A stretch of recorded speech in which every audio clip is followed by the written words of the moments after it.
Bonjour, frères et sœurs, arabes, africains, amazirs,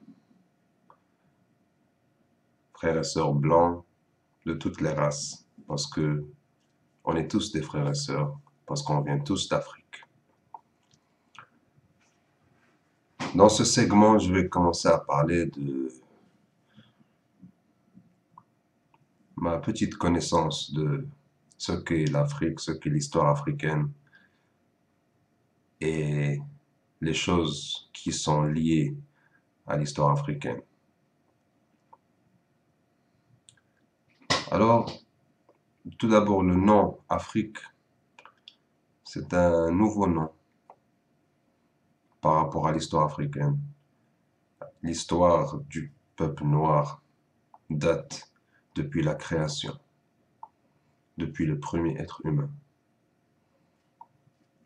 Mais quand cette terre qu'on appelle Afrique a été colonisée et divisée, c'est devenu Afrique. Le nom lui a été donné, Afrique.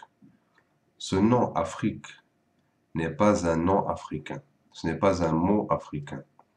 Même si maintenant, dès qu'on entend Afrique, on imagine le peuple noir, on imagine tout ce qui est africain qu'on connaît, de ce continent et de ce peuple.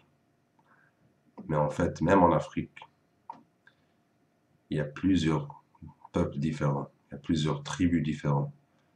Mais il y a une certaine façon de faire les choses, ou bien une certaine base qui relie tous ces peuples. Cette base d'intelligence qui relie tous ces peuples africains existe même dans d'autres parties du monde. Alors, voyons un peu l'Empire romain. Quand l'Empire romain avait colonisé l'Afrique, une partie de l'Afrique, vous voyez, tous ces endroits-là colorés, c'est l'Empire romain. Alors là, on voit le nord de l'Afrique. En fait, le mot Afrique était donné à, à la Libye, ce qu'on appelle la Libye aujourd'hui. C'était ça, l'Afrique. Cette petite espace-là, c'était Afrique. Et en fait, ce nom-là vient de... Je vais juste... ça vient du nom Africanus. Scipio Africanus. C'est celui... Ça, c'était un général romain. Et c'est de son nom qu'on a donné le nom Afrique. D'abord à la Libye, et ensuite, plus tard, au reste du continent africain. Vous voyez. Alors, pourquoi l'Empire romain? Regardez bien. L'Empire romain a touché toute l'Afrique du Nord, s'est installé là-bas, est passé par là-bas, et donc même en Arabie. Ils ont même passé vers le Moyen-Orient. Ils ont installé leur base militaire en Mésopotamie, Syrie, Mésopotamie qui est aujourd'hui l'Irak. Et vous voyez bien. Je vous montre ça pour vous dire que cette partie de l'histoire a créé beaucoup de métissage. C'est pour ça qu'on voit aujourd'hui que les Italiens et les Espagnols sont les Européens les plus avec le plus de mélanine, avec le plus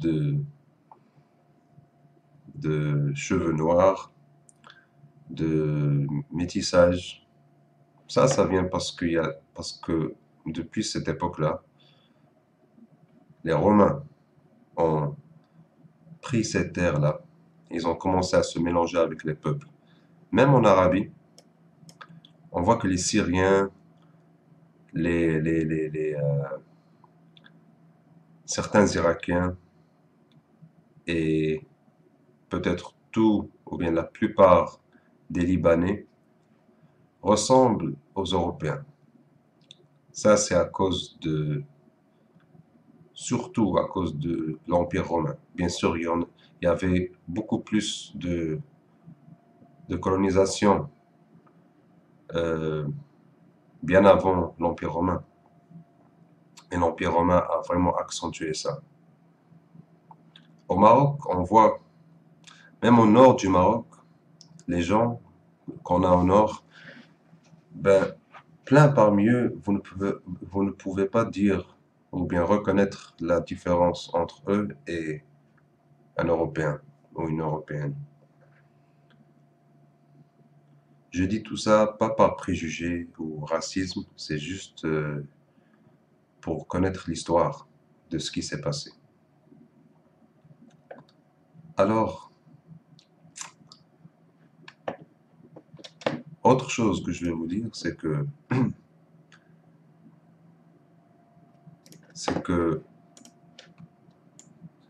regardez bien où se situe l'Afrique, l'Arabie et l'Inde, ou bien Hindustan, comme on l'appelait avant, et l'Iran. Pourquoi je parle de l'Inde? Parce qu'en Inde, en fait, j'aime dire que une moitié de l'histoire africaine vit en Inde et la moitié de l'histoire hindoue vit en Afrique. Il y a très très très longtemps, ces peuples-là étaient très connectés et ils partageaient les mêmes bases de système spirituel, culturel, social, etc. Scientifique aussi. On peut voir ça dans l'Égypte ancienne, des pharaons. Il y a plusieurs symboles là-bas qui existent aujourd'hui en Inde, comme la vache, comme le cobra. Même des postures de yoga ont été trouvées dans les pyramides, dans les dessins des pyramides. Et qu'est-ce qu'on voit ici? Entre l'Inde et l'Afrique, qu'est-ce qui existe? C'est surtout cette partie-là qu'on appelle l'Arabie. L'Irak, le, euh, le Liban, la Jordanie, l'Arabie Saoudite, le Yémen, etc. Alors, cette partie, en fait, était très très proche. C'est la partie la plus proche de l'Afrique, du continent africain. Elle était en fait collée. Même l'Espagne, mais ça c'est une autre histoire. Ici, c'est comme si ce morceau a été enlevé du continent africain. Mais on est très liés depuis très longtemps. Les Arabes, c'était le peuple qui existait entre l'Inde, qui est maintenant divisée bien sûr en Afghanistan, Pakistan, etc., et entre l'Afrique et l'Inde. Le peuple arabe aussi était très foncé de peau il y a très longtemps.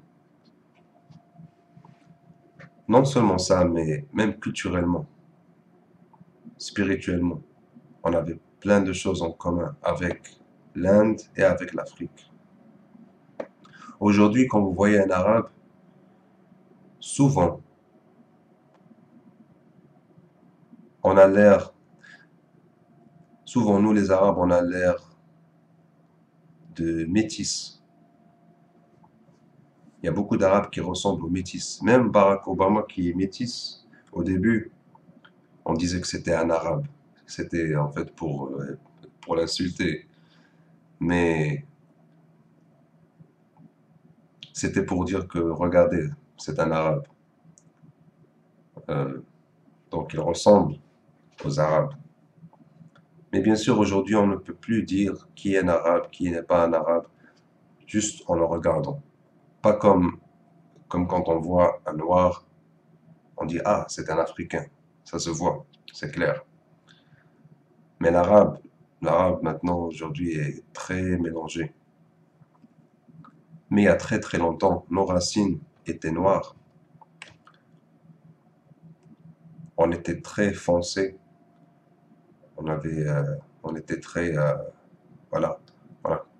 On a cultivé une certaine image raciale, comme les hindous et les africains. On était en fait comme un mélange entre les hindous et les africains. Mais ensuite, bien sûr, il y a eu beaucoup de colonisation de ces parties-là de l'Europe qui sont descendues en Inde et même en Arabie, ce qui ont fait des métissages plus clairs. Même en Inde aujourd'hui, le nord de l'Inde est très à la peau très claire. Le plus on traverse l'Inde vers le nord, le plus de peau claire on trouve. Et le plus on traverse vers le sud, le plus on trouve des noirs. J'étais en Inde du Sud l'année dernière pour pratiquer le yoga. Et c'est de l'Inde du Sud que vient le yoga. Le yoga vient du peuple noir qui vit en Inde. Et en Inde, on célèbre le premier maître de yoga qu'on appelle Adi Yogi ou qu'on appelle aussi Shiva, qui est plus commun. C'est l'une des divinités hindoues, mais en fait c'était le premier maître de yoga. Même lui, on ne sait pas d'où il vient. Tout le monde dit qu'ils ne savent pas d'où il vient. Je veux dire, tout le monde disait qu'il ne savait pas d'où il vient. À Isha, où j'étais, euh, dans cet ashram de yoga, on célèbre beaucoup Shiva. On le décrit comme un homme très grand de taille, un homme noir, un homme qui avait les dreadlocks, vous voyez bien sa statue, et qui ne parlait presque pas. On demandait c'est quoi son nom, d'où il vient,